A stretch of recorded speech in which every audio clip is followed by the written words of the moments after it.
back to RAP4, Omar Macy here. Today I'm going to talk to you about the Lok-Bolt from MKP-II.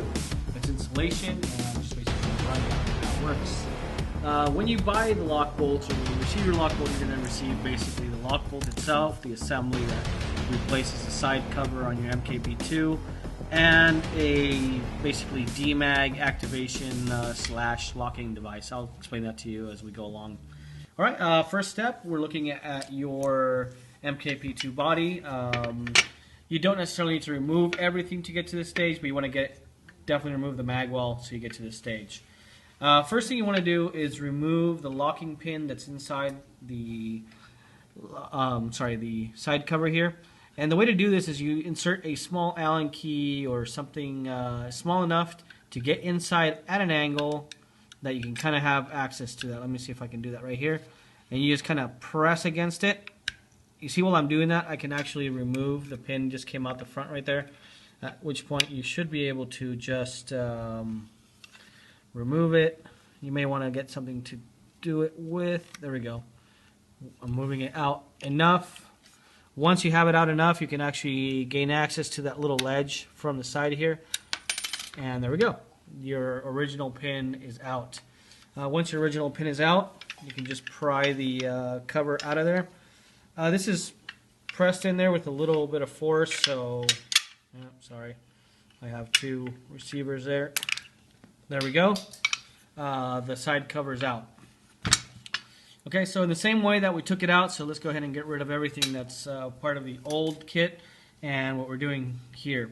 When you install this, you'll see that the bar has a groove cut out, which is what we use to take it out once it's inside there. If you don't have this, it's a real pain to get it in and out. So make sure that when you insert it, the short end goes in towards the back. So I'm just kind of going to show you a little how this would go. So this goes in from the back this way, and the short end goes towards the buttstock. Okay. Long end towards the barrel, short end towards the buttstock. Very important. If you don't do this, you won't have access to this pin right here, and you basically have to break the assembly to get the pin out. So let's try to avoid that, okay? You don't want to be caught in that situation. When you remove the pin, this right here basically is not really held in by anything anymore. So you want to kind of hold this as you're doing this step right here. And what we're going to do is we're going to go in forward part first, okay? Kind of holding with one hand, holding the Lok-Bolt assembly. Remember, taking the short end in first, putting it through, and you put it all the way through, just like that. Okay? Now, one of the main important things about this is that you continue having the most mobility on your Lok-Bolt assembly. So what you want to do is once you get that in there, you're going to press this in. This takes quite a bit of force to do. I'm going to use a small mallet here and just kind of tap in. Okay, but making sure you have enough mobility if this doesn't go. If you press this in far enough, what it'll do is it'll basically warp the whole side cover. It'll make it like this, and it makes it so the Lok-Bolt stops Lok-bolting, if that's a word. Basically, I'm going to go ahead and show it to you this way. You want it to basically spring in and out like that, because the purpose of the Lok-Bolt is so it prevents the bolt from coming in and shooting the projectile unless it's properly chambered. What this will do is a round will go in, it'll press it down that way, and now the bolt's able to go. And of course, if you can release it, you see, you want that springy motion right there. It's a very simple system. It's the first set of mechanical eyes seen in paintball. This is the second generation of it, along with our T68 lineup, our 468 Lok-Bolt, and the third one to have it would be the MKP-II. And of course with others to follow. But it's very important that this thing right here is very free moving. Even during normal play, you know, if you do happen to get a break, but a break's not really going to be your concern. You're going to have more concerns with probably dirt and debris and stuff. Just keep this clean enough so it always has that motion. I really want to see if you can see that, because that's how it works. It's a very, very weak spring.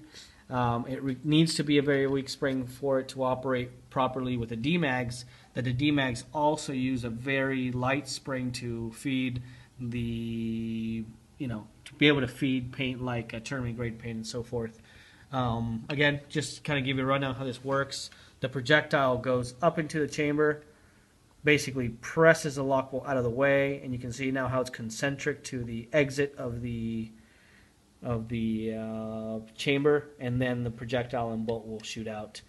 Okay. However, imagining this was the back of the bolt, if it's not properly chambered, it will hit against that right there, just like that, and it'll never get through, and thus that's the lock bolt, and that's how it operates. Okay, so this one right here is pretty well set. I'm going to tap it in just a little bit more, watching out that I can. Okay, and you basically want to put it flush, you know, not too much beyond that, but you can see how it's still very free in there, and you need to make sure that that's the case. And that right there is a proper installation for the Lok-Bolt for MKP-II. Let me show you the locking device now that we discussed.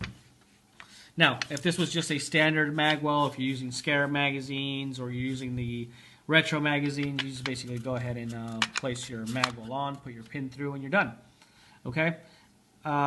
This system was truly designed for the D-mags in mind, and again, keep in mind the D-mag magwell, at least this profile, really is a feature for all our magazine systems. So the D-mag Helix, which is a continuous 20 plus round magazine, will feed this with this magwell, and the drum mag will also be native to this magwell profile as well. So that's not to say that we won't have other towers available for the drum mag, but again, it really will be natively made for this system.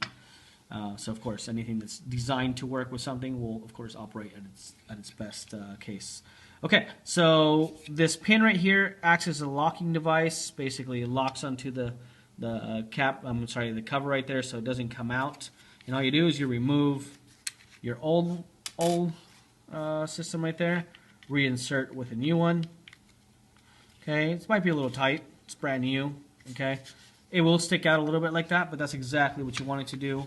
You're going to come in, slide it in there, and as you can see, it just fits perfectly in that groove right there. So this is very secure. It's not going to pop out pretty much under any circumstance.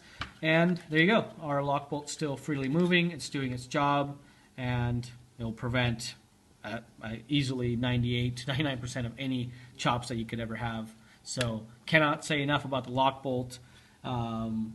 Eyes really made a big difference in paintball altogether to get higher feed rates, to make it a reliable sport, and now we're following up with a mechanical version of that. So thank you very much. Again, MKP-II Lok-Bolt. You'll really enjoy this and make it awesome. Thank you very much. Have a good one.